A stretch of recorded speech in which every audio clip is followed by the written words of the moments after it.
Hey guys, welcome to my class. This is Economy MCQs Part 1. Let's get started. And the first question is, which of the following measures would best describe stagflation? And the options are option A, high inflation, low economic growth, and high unemployment. Option B, low inflation, high economic growth, and low unemployment. Option C, high inflation, high economic growth, and low unemployment. And option D, low inflation, low economic growth, and low unemployment. And the correct answer is option A, high inflation, low economic growth, and high unemployment. Stagflation refers to a situation where the economy experiences a stagnant growth, high unemployment, and high inflation simultaneously, a rare and challenging economic scenario. And the second question is, the concept of economic rent is best associated with which of the following? And the options are option A, profits earned by monopolist, option B, surplus income of the cost of production, option C, payment made for the factors of production, option D, wages paid to labor for surplus hours worked.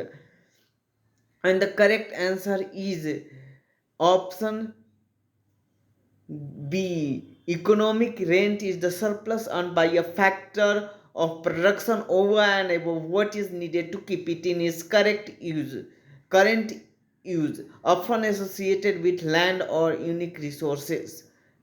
Economic rent. And the next question is, which of the following statements correctly describe the Phillips curve? And the option A, shows the relationship between inflation and interest rate.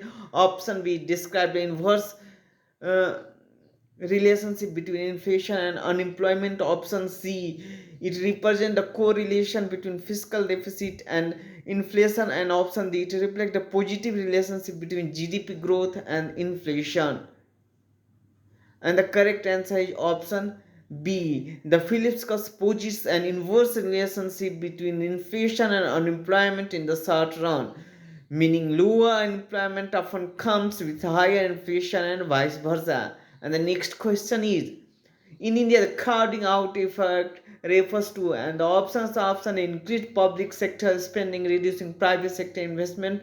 Option B, increased foreign investment, crowding out domestic investment. Option C, increased tax revenues, crowding out private consumptions. And option D, increased inflation, reducing savings rates. And the correct answer is option A. The crowding out effect refers when the government borrowing increases interest rates, reducing the availability of affordability of funds for private investment. And the next question is, which of the following is not included in calculating India's gross national product or GNP? And the options are option A, earnings of Indian nationals working abroad. Option B, earnings of foreign nationals working in India. Option C, expense of goods and services produced in India. And option D, revenue generated by India owned businesses operating globally. And the correct answer is option B, earnings of foreign GNP includes the income earned by a country regardless of location, excluding income earned by foreigners within the country's borders.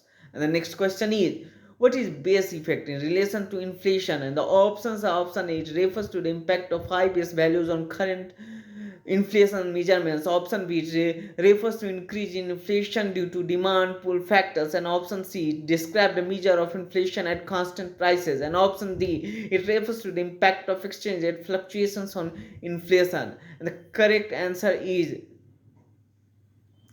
option A. The base effect refers to the influence of previous inflation on current inflation rate. High inflation rate in the base can make the current inflation rate appear lower. And the next question is, in the Keynesian economic model, which component primarily drives economic growth during a recession? And the options are option A, consumer spending, option B, government spending, option C, private investment, and option D, export growth. And the correct answer is option B. In Keynesian economy, government intervention to increase spending is essential to stimulate demand and pull the economy out of recession. And this was done by most of the governments worldwide during COVID-19 crisis. And the next question is, what is the primary objective of contractionary monetary policy? And option A, to increase inflation by decreasing interest rates. Option B, to reduce inflation by reducing the money supply. Option C, to increase employment by reducing the interest rate, and option D, to stimulate economic growth by increasing government spending. And the correct answer is option B,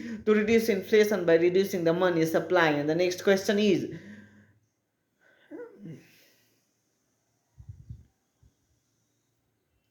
which of the following indicators is to measure income inequality within an economy? And the options: option A, Lawrence curve; option B, Gini coefficient; option C, consumer price index (CPI); and option D, purchasing power parity (PPP). And the correct answer is option B, Gini coefficient, measures the economic income equality, with 0 representing perfect equality and 1 indicating maximum inequality. The Lawrence curve is also used as a visual to represent the income distribution. And the next question is, which of the following is a consequence, and this is the last question, which of the following is a consequence of a demand pull inflation? And the options are: option A, increase in demand leading to higher prices and potential shortages; option B, reduction in aggregate demand leading to lower production; option C, increase in supply leading to lower prices; and option D, increase in production cost without an increase in demand.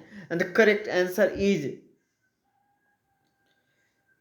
increase in the option A, increase in demand. Demand occurs when aggregate demand exceeds aggregate supply, leading to increased prices and possible shortage. And this was the last question. Thank you for attending this class. Let's meet in the next class.